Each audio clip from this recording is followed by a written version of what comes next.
dans le prochain épisode de Demain nous appartient. Victoire déprime sans Samuel, Judith raconte son kidnapping et Timothée disparaît. Attention, les paragraphes qui suivent contiennent des spoilers sur l'épisode de Demain nous appartient diffusé mardi soir sur TF1. Si vous ne voulez rien savoir, ne lisez pas ce qui suit. Mardi 6 septembre dans Demain nous appartient.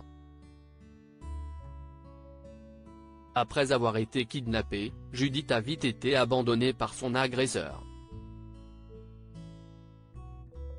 Au poste de police, elle raconte ce qu'il s'est passé à Martin, avec ses parents à ses côtés.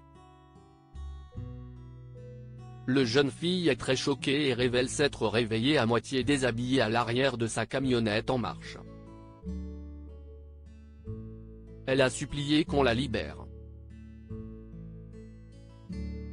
Une fois que le véhicule a été garé, le criminel est parti en la laissant ici.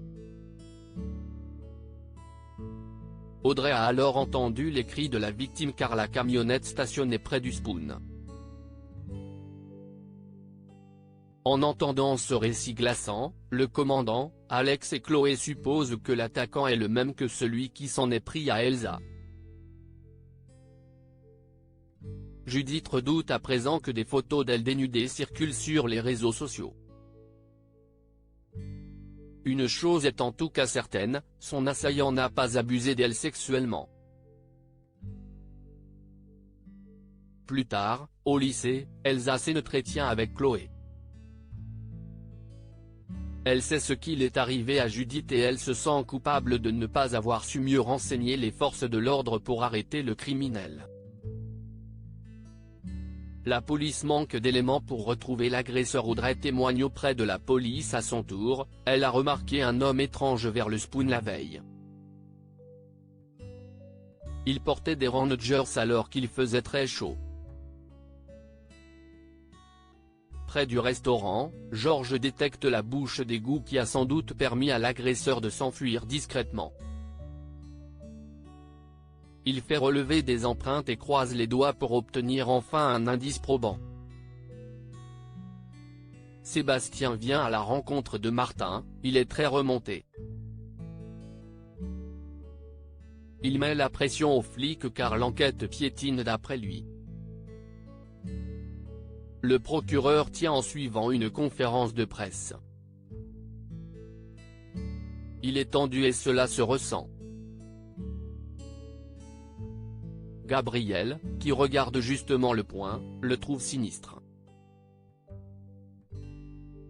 Lui qui voulait faire un stage avec Sébastien change son fusil d'épaule. Il envisage de rechercher un autre lieu pour perfectionner sa formation. Timothée est en danger de mort. Victor débarque en trombe au lycée car Timothée ne lui donne pas de signe de vie depuis quelques heures. Il s'inquiète et trouve Elsa. Elle rapporte qu'elle et Timothée se sont croisés plus tôt en cours mais qu'elle n'en sait pas davantage. De plus, ils sont en froid. Victor s'emporte contre Elsa. Il craint que son fils n'ait été trop bouleversé à cause de son altercation avec sa petite amie. Il commence à paniquer et va voir la police. Sarah et un brigadier trouvent le téléphone et le vélo de Timothée aux abords de la gare. Victor est certain que quelque chose de grave s'est produit. Sarah essaie de le calmer et de relativiser. Victor s'énerve et va même jusqu'à insulter celle-ci. Excédé, il part et choisit de se débrouiller seul. Il contacte de vieilles connaissances qui pourraient peut-être lui donner des informations. Victor voit ensuite sur le pare-brise de son véhicule un mot, on lui réclame 1 million d'euros contre la libération de son fils, sinon il mourra. Victor est livide alors que Timothée est en pleine crise d'angoisse, retenu contre son gré. Il est dans une pièce, recroquevillé sur un lit, avec de la musique extrêmement forte et une lumière très puissante qui l'aveugle. Cet environnement traumatise complètement l'autiste, observé par son cruel ravisseur à travers une caméra de surveillance. Victoire pense à Samuel toute la journée. Une gueule de bois avec ses copines. Victoire est inquiète car elle n'a pas de nouvelles de Samuel depuis 2 jours. Lisa et Soraya essaient de la rassurer et lui conseillent de profiter de sa journée avec elle. Mais l'esprit de Victoire demeure ailleurs. Les filles vont malgré tout au cinéma et passent un bon moment. Victoire décide de se tenir loin de son téléphone pour ne pas passer tout son temps les yeux rivés dessus. Elle finit néanmoins par recevoir un appel de son compagnon. Elle est enchantée. Après ce coup de fil, la médecin se rend compte qu'elle ne doit pas déprimer autant et penser plus à elle-même pour être plus apaisée.